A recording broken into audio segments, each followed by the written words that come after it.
Welcome to the In My Opinion Show with Ronald Barrington Robinson and friends, seen around the world by millions of viewers. We have a special guest with us. We have Miss Charis Lee, running for 34th District Representative for the state of Michigan from Flint, Michigan. She is a Flint native. Miss Lee has exemplary credentials. Thank you. Tell our viewers a little bit about yourself. Sure, thank you. So I am a veteran. I joined the military, the United States Army, when I was 17 years old. I served 6 years and then an additional 2 years in active reserve duty, so a total of 8 years, and I received medals for my service, and also I was honorably discharged. And so I worked as a 42 Alpha, which is a human resources specialist in the military, in a military police unit. I am an attorney. I've been an attorney for the last 3 years. I've worked for major corporations, Fortune 200, Fortune 50 companies. I've done lots of work for them in negotiations for collective bargaining agreements to representing them in court in arbitrations for disputes. And I've done all of that in quite a short bit of time here in the past 3 years. And so right now, currently, I work as an assistant director for Michigan State University College of Law. I'm active in, pumping out the next generation of lawyers who are going to, make big changes and differences in the world. And so I enjoy my work that I do there. But I definitely saw a need in the Flint community, being a resident and being, a native from here, and just seeing that everything that goes on in the community. And so I decided to step out there and run for state representative to represent Flint in Michigan. Right. That's admirable. That's admirable. Thank you. Miss Lee, Flint needs a lot of work. It does. Okay. I've lived in Flint for a number of years, and I've seen it declining rapidly. When I first got here, General Motors was really going strong. Now, if you go up to the north end, you can see all the way to Grand Blanc almost. Mm-hmm. And I think, in my opinion, the powers that be in those days didn't take care of their responsibilities. Okay, what are your priorities when you hit, when you're elected right off the bat? Sure. So my priorities are, one, to make sure that we focus on economic development for the city of Flint. It's very interesting that you talk about GM and you talk about, we used to have a population of 200,000 people, and GM used to employ 80,000 of those people. Now we have a population of less than 100,000 people, and GM employs less than 6,000 people here in the city of Flint. And so when you have that type of population decline and deindustrialization, meaning that we're losing those manufacturing jobs and things like that, we have to replace it with different industries and different jobs. So you'll see around the Flint area that education has been one of those things that has replaced some of the jobs that have gone, right? So we have U of M, Flint downtown, we have Michigan State University, they have a health program here. We have Mott Community College that has been, a pillar in the community, but we have these educational structures, we have catering, things like that are expanding, but we still need more jobs, right, for people. And so you'll wonder and you'll say, well, how can we do that? And so we can look at using alternative energies like solar and wind power to make sure that we replace, since we have to replace our infrastructure due to the water crisis, we can look to also make sure that our community are the people who are working to do those repairs. And so we have problems, but we don't take people outside of our communities to fix those problems. What we do is employ the people who are in our communities to fix those problems. Now we have a workforce, and we also have us building our communities, and something that we can be proud of. And so my second priority would be really focusing on fixing everything that we can and righting the ship about the Flint water crisis, right, and environmental justice. We, on one hand, we have the economic development piece, but we also need to think about our health, and we need to think about our children and our communities and people who were affected by the water crisis, and not just on the health side, but how they were affected financially. I think we hear a lot of people talk about lead poisoning, and which is so important, in other types of poisoning that has happened to our communities, and Legionnaire's disease, and 13 people have died. Sure. That by far tops all of these things. But when you talk about rebuilding and healing a community, you have to think about those people who were affected that were dry cleaners, right? They use water as the main source of their business. How about hairdressers? They use water as a main source of their business. Carpet cleaners, Sure. They use water as a main source of their business. So you have all of these people who rely on this resource for their economic benefit as well, right? So you have health, we have health issues, we have economic issues, we also have educational issues, which is my next priority, right? Because we have children who now, public education is a way that you can pull yourself up by your bootstraps, right? It's Absolutely. a way that you can, I know because I've done it. I grew up in poor. I mean, we had food stamps and, all these kind of different things. And I told myself that I would get my education and learn how to have a sustainable income for myself. And so I became a professional. I became an attorney. And if I wanted to, I could work for a company or I could open my own law firm, Absolutely. right? And so I took my direction of my life into my own hands. But how did I do that? By being able to have a professional degree and a professional license, and I obtained that by getting an education. And so all of these things that we're talking about today, they intersect, right? Absolutely. When your family can afford to get you tutoring, or they can afford to put you in sports that build character and do things like that, or they can afford to take a day off to come see your games and encourage you as a child, all of these things play into, if I can't afford daycare, how can I work overtime? Absolutely. And all of these things. So there's a myriad of issues and problems that we have to address in Flint. And I know that, people may argue about what's more important, but I do know that when you have money, you can solve a lot of problems, right? So number one, economic development and being self-sufficient on your own and being able to start a business, right? And to have opportunity to be able to say, hey, this is something I want to do. And the red tape for me being able to do it, or it's gone now. And I'm able to reach out to the Michigan Economic Development Corporation and say, hey, I want to start this business. And how can I do it, or who can help me, right? We need to make sure that people have access and people know how they can make their dreams come true.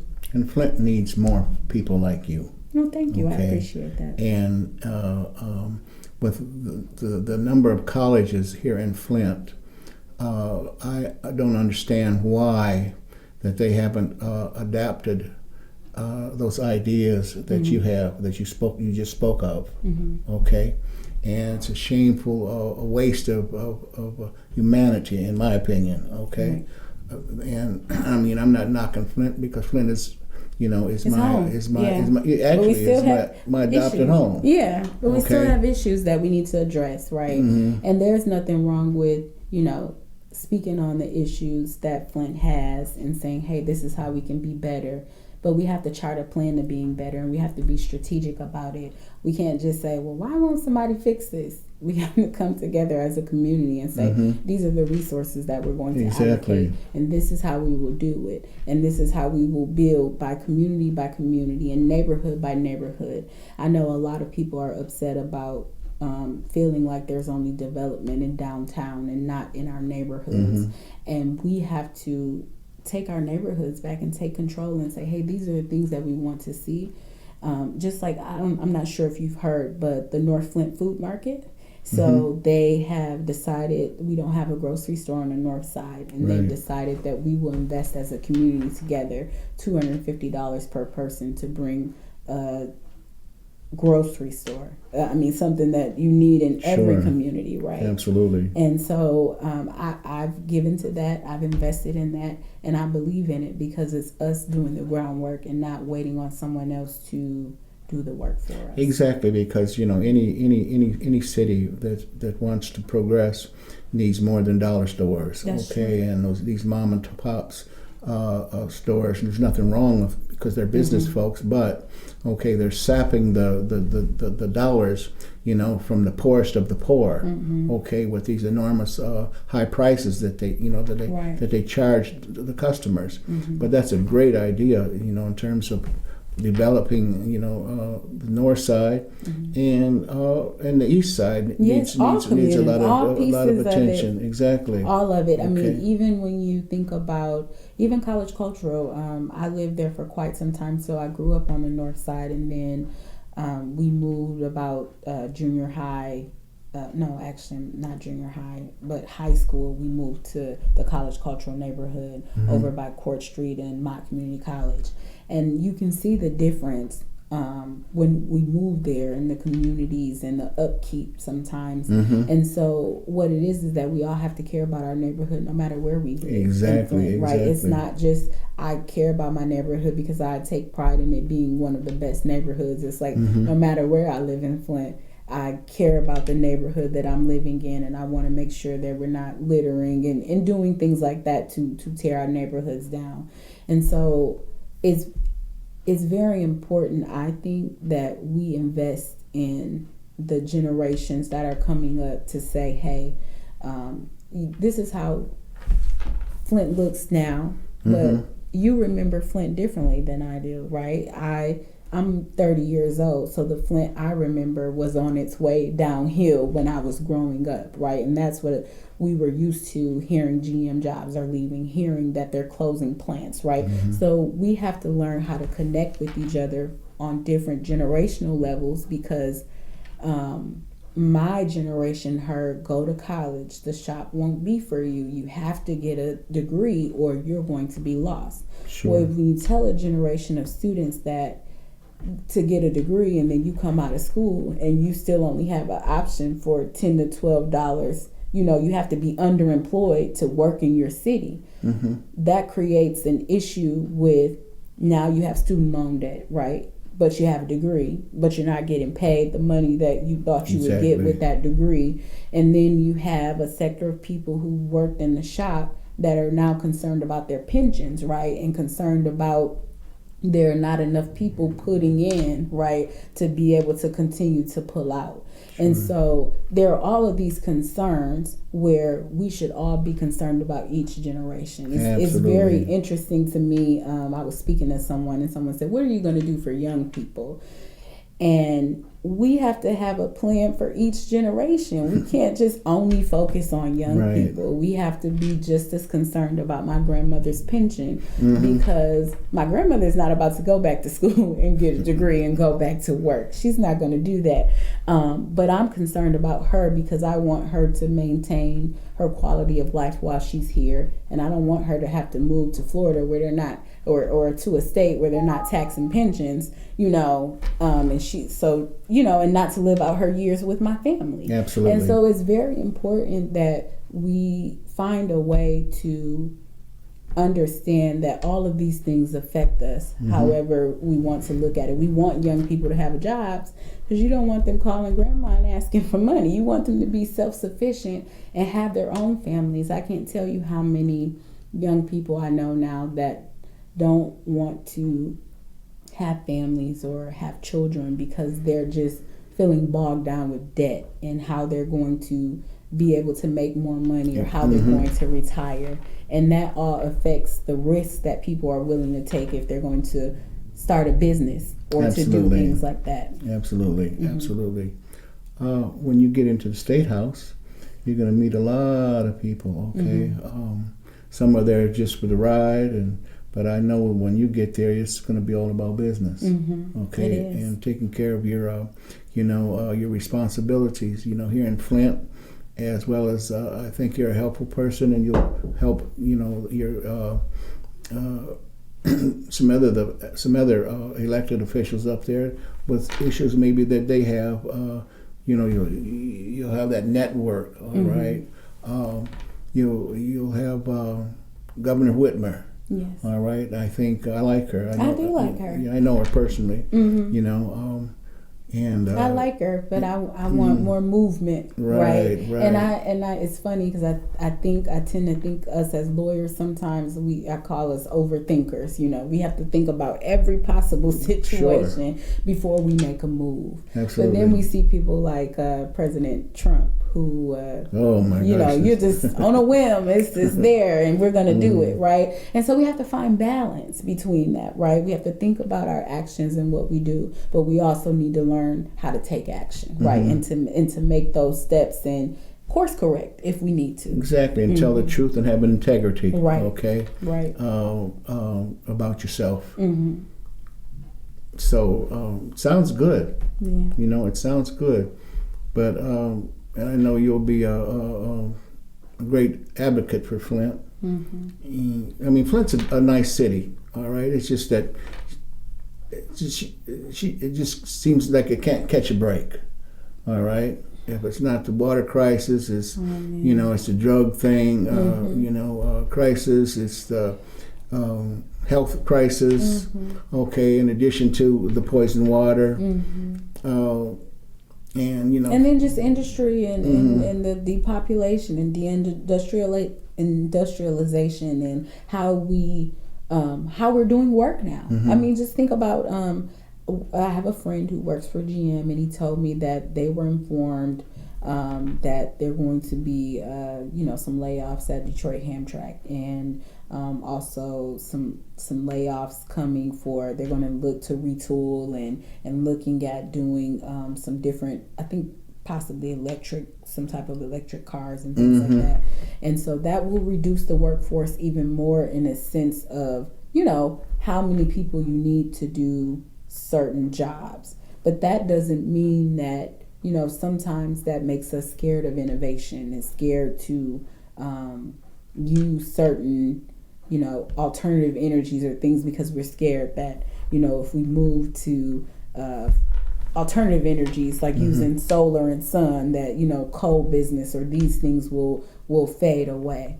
But as one industry that's not helpful to our health and to the environment moves out, and we have another one, we have to promote this industry. Absolutely. And also understand why it's good for us and good for our health and good for the world as a whole, because we have to leave this world in a good place for the following generations that come after us. And I think that's what's so important about looking at the way that we do business and alternative energies and making sure, because we can train people just like we were number one in the car industry, we can be number one in solar and in alternative energies and being the pioneer as we were for car building. We can be the pioneer for this and train our workforce to be ready.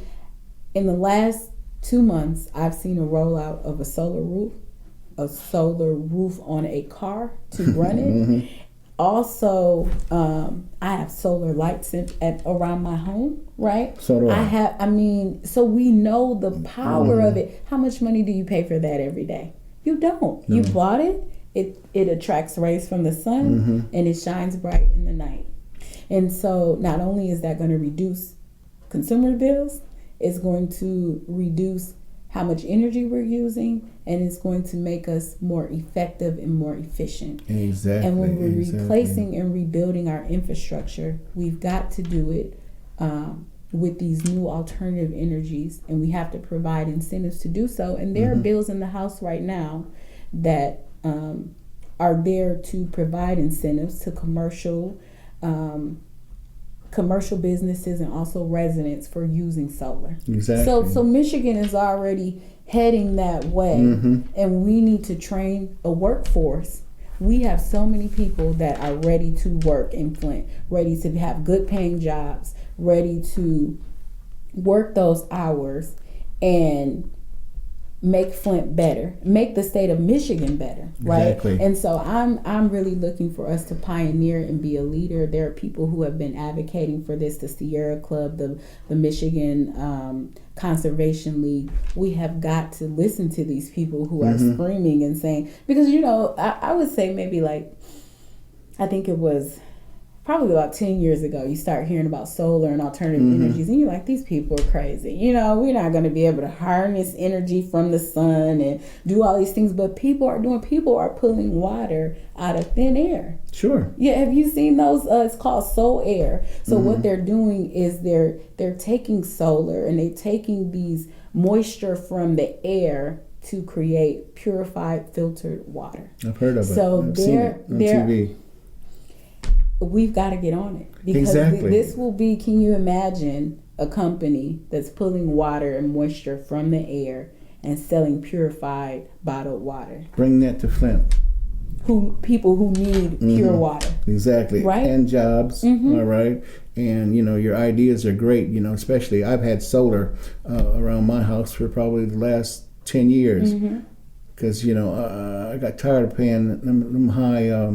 Those high utility bills. Yes, and the biggest thing is that there are rebates being offered by since I'm a veteran, I use the VA home loan, and they told me that if I put solar or made these upgrades for solar energy and things like that they would give me funds to do so. Absolutely. Right? So they are encouraging it, and they have a pool of money for it. We need to tap into that. Absolutely, absolutely. And your ideas, the ideas of solar and renewable energy, because whether people like it or not, coal is on the way out. All right, we just have to get the powers that be that's being paid off by the lobbyists. Yes. All right. And it's not good. It's not good for the environment. We know Exactly. that. We know that. And so and then you look at these electric cars. They charge themselves when you drive them.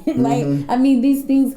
You know that if you use solar lights, it'll lower your energy bill. You said it, you've used it yourself. And so when you're looking at a town that needs economic development, that needs better resources when it comes to environmental pollutions and PFAS and illegal dumping and things like that, we've got to make sure that when we're making policy decisions that we're keeping the people in mind. Exactly, and I hope that when you get to the State House, you'll present those ideas, and because they're great.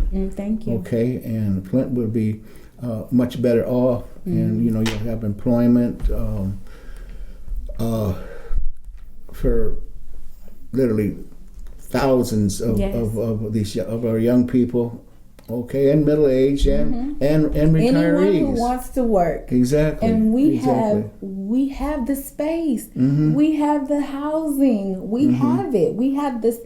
Before, when GM was booming, you couldn't find a house, right? I've done my research. It was hard to find somewhere to live. People were staying in homes with other people. People were rushing from everywhere, New York, down south, California. It was like the gold rush. Hey, come here, get you a good job, get good benefits, get you a home, be a part of this booming industry. People will move for opportunity. Right, and Flint at one time was the top in the nation in terms of dollars. Yes. Okay. Yes. And it could be that way again. Can Let's be just that take way people again. that are on the same page. Promoting this. Yes. And stay away from the naysayers. Right. All right. Right. And honestly, there are people who want to. There's nothing wrong with having industry. There's nothing wrong with having factories. Those are great. But we need to diversify our economy. We can no longer depend on one employer to employ our entire city. We need different opportunities for people. We need to push trade. When I worked for Lockheed Martin, we had a shortage of people who could do specific jobs. They created a state-of-the-art internship program with the federal government, apprenticeship program, to be able to have pipe fitters and tube benders and all of these different careers that, you know, people have not been pushed into because we spent the last 2 decades pushing people into STEM and engineering. And now we have this gap in our trades for carpentry and journeymen. And my dad's a carpenter, and it's funny because he's always in high demand, okay? And I think about that. I say, you know, my dad gets paid more than me, and I went to school for 8 years and got a lot of debt to prove it. And so those are things that we want to think about when we encourage our young people. Yes, go to school if your path is to go to college. That's my path was to be a lawyer, so I had to do it. I had to go get a university degree and then go to law school and take the bar, and I had to do what I had to do, and I enjoy it and I love it. But I do not recommend 8 years of school for someone who is not passionate about it, right? I do not recommend 8 years of school and hundreds of thousands of dollars of debt to not finish a degree. There are some people who go to school and do not come away with that piece of paper and that certification. And so you have to determine, you know, what do you want to do? Absolutely. What are you passionate about? And we need to make sure that children are seeing these opportunities. I was fortunate to see Judge Marable in a courtroom at 15, and I saw the way he interacted with people and he interacted with citizens and showed them compassion. I said, I could do that. I could be a lawyer. I could be a judge, right? And that sparked my interest to look into these different types of careers. And so we need to make sure that our children are exposed and that they believe that they can, and that they believe that, you know, they don't just have to be the things that they see. And what do they see in the community? What types of careers do you see in a community that is depopulated and is having a water crisis? And, you know, who do you see? What type of work do you see? Right? And so you don't see that much. It's not that much diversity among, you know, what our children are seeing. And so we have to make sure that when we're advocating for these programs, we're starting in schools, right? Absolutely. And we're letting them know in high school, yes, you can go to college, because that wasn't a conversation when I was in school. The conversation was, you will apply to college, and it was like, if you don't go to college, it kind of was like you were a failure, right? You just, okay, well, you work at a fast food place, or you do this. There are so many other opportunities, hairdressers, I mean, carpet cleaners, you know, things that you can do, but we have to teach our kids how to be entrepreneurs. Be responsible. Yes. Those are great, fantastic ideas. Thank you. It's just getting that message to our young kids or young people, vis-a-vis the schools. All right, I think maybe networking with the schools and so forth. All right, but and in the state education department, right? Okay, to promote, because what you're talking about, all of those things are doable. They're very doable. They're doable. I do them now. I go to schools now, and I talk to children about being a lawyer. So it's important. Well, it is. It's good. It's good. And with the time we have left, I think you're gonna do well. Thank you so much. Okay. I appreciate that. You're gonna go far. Thank you. And just keep that. Just keep it going. Okay. I will. You know, there's going to be people that are going to say, and I'm sure you've experienced it already, what are you doing that for? For the betterment of mankind, and womankind, okay? And that's what makes things change, all right? But I'm certainly glad to have you on the In My Opinion show. Thank you so much. Charis, Miss Lee. At this time, we must bring the In My Opinion show to a close. So until next time, stay focused.